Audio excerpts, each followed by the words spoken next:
Hey, Nikki B here. So, in front of you on my table here, I made a little spine for you. I don't want to mess with it too much, but essentially, we're going to talk about spine health and why you would do a massage as opposed to, let's say, go for a chiropractic service. So, you can see my little. Paper clips are to represent the spine, and these little white bits of string are to demonstrate what the muscle do. So before I do that, I'm just going to show you pictures because I find people tend to learn very well from pictures. So if you look at the spine, I just want you to look at the anatomy quickly. There's the spine, the central column running down there. So that's basically how it looks if you stripped all the muscles and skin away. That is how the back side of you looks if you had your skin stripped off. So if you can see, there's a lot of stuff, a lot of muscles that attach off the spinal column. Some of them deep, some of them superficial. But really, before we go further, let me quickly show you. Yeah. So these are the muscles of the trunk, essentially.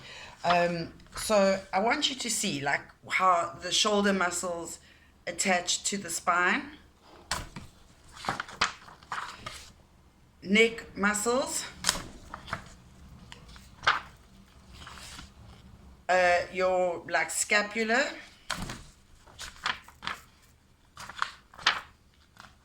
sorry, bear with me.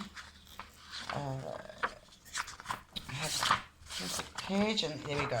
So there we go. If you look at all those tiny little muscles that are link every single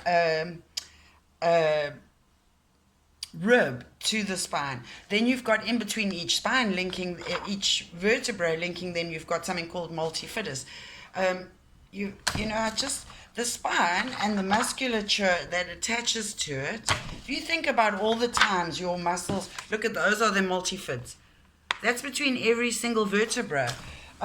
So here's my thing with Nikki B Wellness and chiropractics. I have used chiropractics, but I would only ever do it in conjunction with a massage. Here's why. Chiropractics is the realignment of the actual bone part of, so the skeletal aspect of the body. However, here's my argument. If we are going through life and we are stressed, let's say the shoulder muscle tightens up on the one side, because some people have a tendency to want to whisper sweet nothings from the shoulder into the ear. And yes, I'm over exaggerating it, but if you start to look at people, you'll see that their heads often lean to one side. So one side is more contracted and one side is more extended. So that's, let's say that's happening at the neck. Then, because of the akinetic chain and because the body has, especially in the muscular system, there's what is called a tensegrity system. So if there's a weakness in one point, it will accommodate by over-strengthening in another point. And so too, if it over-strengthens in one point, it doesn't need to use all the parts. If one over-accommodates, then it will allow that part to accommodate. So what happens is, as we're going along, we sit funny, you know, some people sit, you know, the spine has a natural curve. And what a lot of people do is they actually sit in a very unhealthy slumped over way where they lose the benefit and the health of that natural spine. So what happens is you go through life, you sit funny and that muscle pulls, and then perhaps you are a mom and you had a baby, and for 18 months postpartum your bones harden up again, because during pregnancy it's part of the body preparing to accommodate pregnancy and birth. The bones and ligaments and what have you tend to soften up, and so to the bones somewhat, and it's all hormonally influenced. So about 18 months it takes to recover the body fully.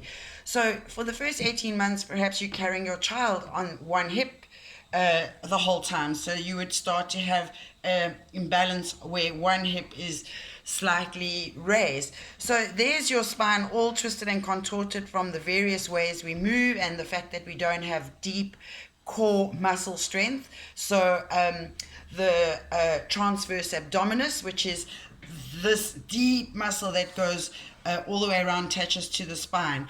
And when we keep that pulled in, belly button to the spine, we can actually we can sit up straighter with a much better posture rather than in a slumped over. So we can limit and support lower back pain. Anyway, so now the body's been all wonky. The spine is all pulled out now because as the muscles contracted and they pulled, it pulled the muscle out of its alignment. So then what happens is we're having headaches and shooting pains. Perhaps we've got some sciatic nerve, so the one leg is a bit lame and feels very raw, tender. The nervous system, the spinal cord and the nerves that are influenced, you can see with all those muscles, there's a good chance that sometimes nerves can get squished between muscles, especially if they're weak and imbalanced. So my issue with chiropractics is that I've probably used about 3, 4, maybe 5 different chiropractors around the world. I rate osteopaths, very good. So if you have access to them, but they are limited. Anyway, use them. But chiropractors, here's my issue. Of those, let's say 4 chiropractors I went to, only one did some kind of decent muscle rub warm up. The rest just did some like mushy mashy stuff to warm up the muscle, I guess. I don't know, but they didn't relieve tension or anything. And then what they did was they clicked me. So yes, everything went back in, and the relief, obviously, because the nerve entrapment is released. So yes, the relief is good, but here's the problem: it's not a sustainable form of healing oneself and working towards maintaining one's health, because until you actually work on releasing the muscle tension, that stuff is just going to get pulled out again, which is why you have to keep going back every week or every 2 weeks. And I'm not understanding why you buy into that and think that that's okay when you could come for a massage once a month, spend half the amount of money, and actually have not only find that your alignment naturally clicks back into place because of the general muscle tension relieving. With massage, you can have relief of sciatica, you can have relief of lower back pain, especially if you know what you're doing. I have a very unusual approach to treating back pain, and it doesn't involve massaging the lower back. But if you go to someone who knows what they're doing on your body and can help you not only relax, but work just deep enough within your comfort zone to push it to just below discomfort levels, because you never want to massage tense muscle. There's no point, really. You really need, I will be honest, probably 3/4 of what I do in a massage is a lot of fluffing, warming people up, getting them to relax, getting them to breathe, in order for me to be able to work deeply, because I can't work deeply into tense muscle. Think about it, there's a resistance. So I need people to relax. Effectively, what I can do is push a few trigger points and release a few muscle issues at origin and insertion, and maybe do some lymph drainage to support the healing of the body. But really, a lot of time is spent relaxing you just to get your muscles to relax. And what I do in my massage is always a bit of reflexology, both on the hands, and if we have more time, then I always do end a treatment with a little foot reflexology, and that's where I would manipulate the spine, because that is safe. I'm not doing anything to your spine to cause any, other than relaxing the muscles and letting them allow the spine to reaccommodate itself. But also with the feet, what I find is, if you think about it very common sensely, when we are stressed, I'll move our spine model away. When we are stressed, in fight or flight, we have a tendency to tense up. So we tend to clench our hands, we'll pull our shoulders up, and we even do that with our feet and our butts without realizing it. We carry a lot of tension in those two areas without thinking about it. So let's say these were your feet, and normally you would be walking along nice and relaxed enough, but as you got more stressed, you would start to claw them.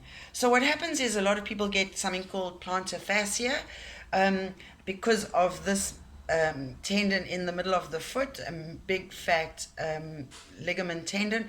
It's attached to a bone, and the same as you would get with your, now obviously I can't remember it, a spur. You get a spur. So remember, bone is a soft tissue, and like we get calluses on hands, if bone rubs against each other, it actually forms hard, a thickened area with spiky points to protect itself. So that's the foot gets. So instead of walking in a more natural state, we start to walk like this. So as you can see, we're not really using, we wouldn't be using the base of the foot in its correct balanced state.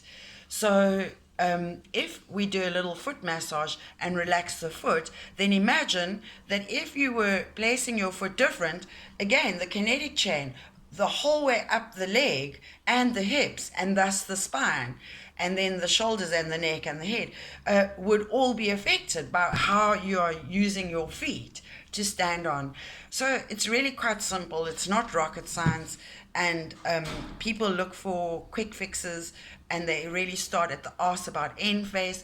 And I'm really want to encourage people to start reconsidering better ways to address their health matters. There's this perception of expense. Again, it's about time, energy, and space.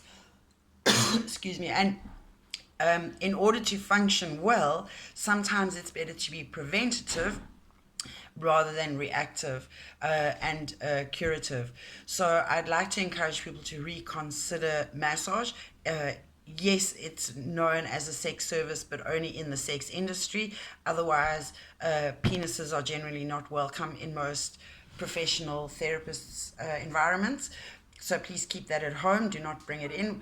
A body on a massage table is a biological construct. There is no sex involved from a professional point of view. We're tired of having to deal with this issue, and it's a little bit, it's a hell of a lot disrespectful. So unless you're consciously going for a sex service, do not anticipate a happy ending unless you know that that service offers it. All my endings are very happy because my clients leave relaxed with their muscles feeling good. They usually feel energized, they feel uplifted, having a little time to just be and breathe, together with the oxytocin release of the magic of touch. Again, using a professional who knows what they're doing as far as technique goes, using the right technique in the right area, the right pressure. There are a lot of factors that go into doing this job, and probably again 3/4 of it is dealing with your minds and your attitudes and your perceptions. And as a body worker, I'm always very grateful for those that who do place their trust in me and allow themselves to be exposed, because when it comes to massage, certainly in a remedial format, it does require removing clothing. However, with a professional, you should never feel exposed. You may keep whatever clothing you want on, certainly if you feel uncomfortable. However, if you're dealing with a professional, you should always feel safe, secure. You should never feel violated. So towel work is important, and don't worry about mussing them up. Muss the towels up as much as possible, because that means your care provider has to launder them adequately. So you know what, people are always very polite when it comes to these kinds of things. Know what treatment you're looking for. Someone like me, it's not a spa treatment. It's also not really the kind of treatment until you are on your third, fourth, or fifth and more massages, because in the beginning we're building a trust relationship. We're talking. You are often given the opportunity to offload your stuff. And then over time, you know, we catch up in the beginning and then it dies down and one can relax. But generally, it is an opportunity to offload in a safe, confidential space. And as you do so, I find that the body does tend to follow suit with that. With my services, I got tired of negotiating prices and times. I know what I'm worth. I've been doing this for a long time. I'm very well qualified. I have a body, mind, and spirit approach. So we never just, we will look at metaphysics. It is quite a niche market kind of treatment, I guess. In fact, it's not a treatment, it's an experience, I'm told by most of my clients. I use aromatherapy as and when appropriate. We use hot stones. I've got lots of tools and tricks that I bring in as and when. Plus my techniques, we work at different areas and different problems of the body. We bring in different techniques. We've got fascia care, fascia release, trigger point. We've got lymph drainage, deep tissue, regular old Swedish, which is effleurage and petrissage and department and all those kind of things. You don't need to know, that's my job. My nursing gives me a very good biology background, so I understand the body, mind, and spirit.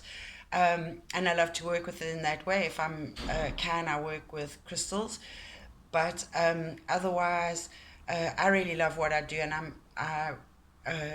passionate about helping people feel good about themselves. So, again, if you don't feel comfortable with your treatment provider, you always have rights, and you must stand up for yourself, because I too have been in environments, well, with a male twice already in my life, with a male treatment provider who I felt very exposed and violated, just the way they were pushing up against me, and how parts of my body were exposed, and they weren't allowing me to, they weren't giving me options to cover up, and even though I was trying, they didn't assist.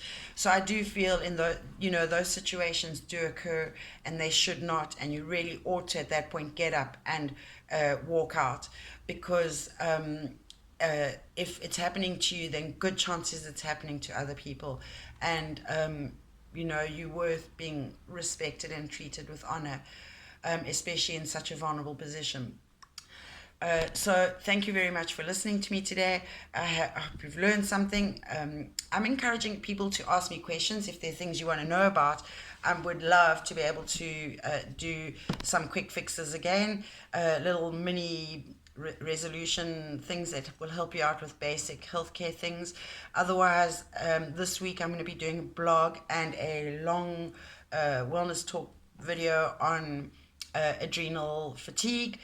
Essentially, that's burnout, and I'm thinking a lot of people have been feeling that this year, especially with the stresses we're under. So I will post on social media. Keep an eye out for when that's live and available. Otherwise, please get in touch. I offer many different services. Have a look at my website, nikkibwellness.com. Sweet, happy days.